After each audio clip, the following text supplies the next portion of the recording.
नमस्कार मित्रांनो, जुळी गाठके या मालिकेच्या नवीन भागामध्ये आता धैर्यला खूपच तहान लागलेली असते म्हणून तो इराला हाका मारतो. मात्र इरा काही ऐकत नाही आणि धैर्याने इरा सावीला सांगितलेलं असतं की मला अजिबात ना तुझी मदत नकोय. सावी समोरच असते आणि ती बघत असते की धैर्याला खरंच त्रास होतोय. तरीही त्याचं न ऐकता ती धैर्य जवळ जाते, धैर्याला पाणी देते. धैर्य पाणी पितो आणि बोलू लागतो, तुला म्हणलो होतो ना मी, माझ्या जवळ यायचं नाही. मला तुझ्या मदतीची गरज नाहीये, तरीही इथे आली. मला मदत करते का करतेस हे सगळं सावी. तर दुसरीकडे अंगद रीना आणि परागला भेटण्यासाठी त्यांच्या घरी आलेला असतो आणि रीना पराग आता आपल्या घरातून बाहेर पडतात. अंगद जो असतो ना, त्याच्या त्यांच्या गाडीजवळ येऊन बसलेला असतो. पराग आता अंगदला बोलत असतो, आमच्या गाडीवर का बसलात तुम्ही? साई स्टँडवर लागलेली गाडी, स्टँड बेंड झालं तर, आणि तसंही जर काय झालं ना तर आमच्याकडे पैसे नाहीये खर्च करण्यासाठी, कळलं का? अंगद गाडीवरून खाली उतरतो, बोलू लागतो की सॉरी सॉरी, मी ना भाऊंचा विद्यार्थी आहे, अंगद निमकर असं नाव आहे माझं. आणि मला भाऊंनाच भेटायचं आहे आणि भाऊंच्या ना त्या नातीला सावीला सुद्धा महत्वाचं काम आहे, मला तिच्याकडे तिला सुद्धा बोलायचं आहे. आता परत त्याला विचारतो, का का भेटायचं, असं काय काम आहे? आता तो खोटंच बोलू लागतो, मी एका हॉटेलची नवीन ओपनिंग करतो ना, त्यासाठी मला भावना भेटायचं आणि सावी नाईकला सुद्धा. मला त्यांचा कॉन्टॅक्ट नंबर मिळू शकतो का? तो असं बोलतो. म्हणून पराग लगेच बोलू लागतो, खरंच नंबर हवाय का? असं जर बोल असं जर झालं तर आम्ही येऊ तिकडे. आमचं एक शूट होऊन जाणार आहे. घ्या, घ्या सावीचा नंबर घ्या. तो आता रीना लगेच परागला बोलू लागते, तुम्हाला खरंच भेटायचं आहे का? मग थांबा, मी आधी माझ्या मैत्रिणीला सावीला विचारते तुमच्याबद्दल. जर ती हो म्हणाली तरच मी तुम्हाला नंबर देणार. चालेल?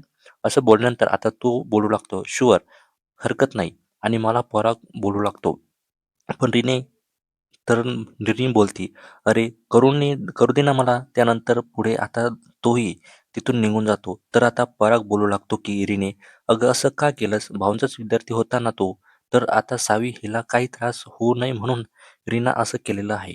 असं ती परागला सांगू लागते. इकडे धैर्याला आता झोप लागलेली असते. सावी धैर्याच्या रूममध्ये असते. ती हिंमत करून धैर्यांना सांगू लागते की "धैर्य, मला बोलायचं तुमच्यासोबत."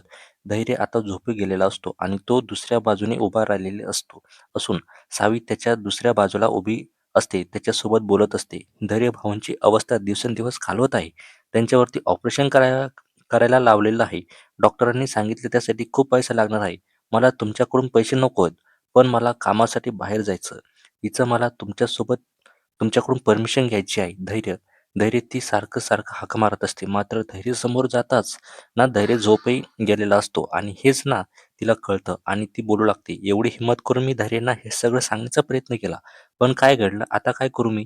त्यानंतर दुसऱ्या दिवशी रीना पराग दोघेही भाऊंच्या घरी आलेले असतात आणि आता पराग सावीच्या फोनवरती कॉल करतो. तो आता सावीला बोलत असतो की सावी, असा माणूस आहे, तो तुला भेटायचं बोलतो, काय करू?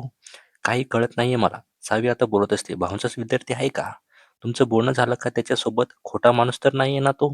तर आता पराग बोलतो, नाही, तो तुझा नंबर मागत आहे, भेटायचं तुझ्यासोबत, काय करू? सावी बोलते, ठीक आहे, हरकत नाही, भेटूया, असं सांग त्याला. आता दामिनी जी असते ना, ती त्या अंगद निकमला फोन लावलेला असतो तिने आणि ती आता बोलते, आपलं काम झालंय, आज आणि उद्या तू या घरामध्ये येणार 100%, असं बोलून दामिनी फोन कट करते. आता इकडे सावी बोलत असते, ठीक, बरं घरी ना भेटूया आपण उद्या त्या अंगदला, हरकत नाही. नेमकं त्याला काय बोलायचं आहे हे तर जाणून घेऊया ना.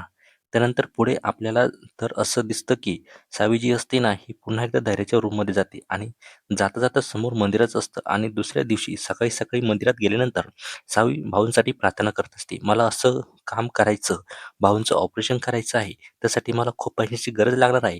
ते पैसे मला भाऊंच्या खर्चासाठी वापरायचे आहे, म्हणून मला बाहेर जायचे.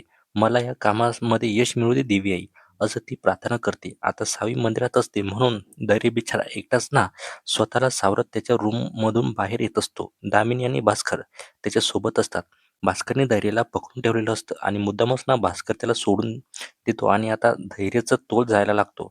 तो सावी त्या ठिकाणी पोहोचते, धैर्याला पकडते आणि बोलू लागते, धैर्य, काय करताय तुम्ही? पडला असताना तर तुम्ही, आणि तुम्हाला कोणी सांगितलं होतं मी यायच्या अगोदर उठायला? तुम्हाला जर काही झालं असतं तर पुन्हा तुम्हाला त्रास झाला असता ना, अजून वाढवा करून घेतला असता तुम्ही, असं बोलू लागते. त्याला बेडवरती झोपवते आणि बोलू लागते, घ्या गोळ्या, औषध घ्या पटकन पिऊन घ्या. आणि आता सावी धैर्यांना बोलू लागते, एक बोलायचं होतं धैर्य, मला मला कामासाठी बाहेर जायचं, प्लीज मला तुमच्या परमिशनची गरज आहे. सावी बोलत असते तर धैर्य बोलतो, कुठेही जायची गरज नाही. सावी बोलते, पण का धैर्य? तर धैर्य बोलतो, तुला तर जायचं असेल ना तर डिव्होर्स पेपरवरती सह्या करायच्या आणि बाहेर जायचं. सावी बोलते, ते शक्य नाही. तर दामिनी सुद्धा बोलते, सावी तू नाही जाणार. तर आता सावी बोलते, मी माझ्या हक्कासाठी जात आहे.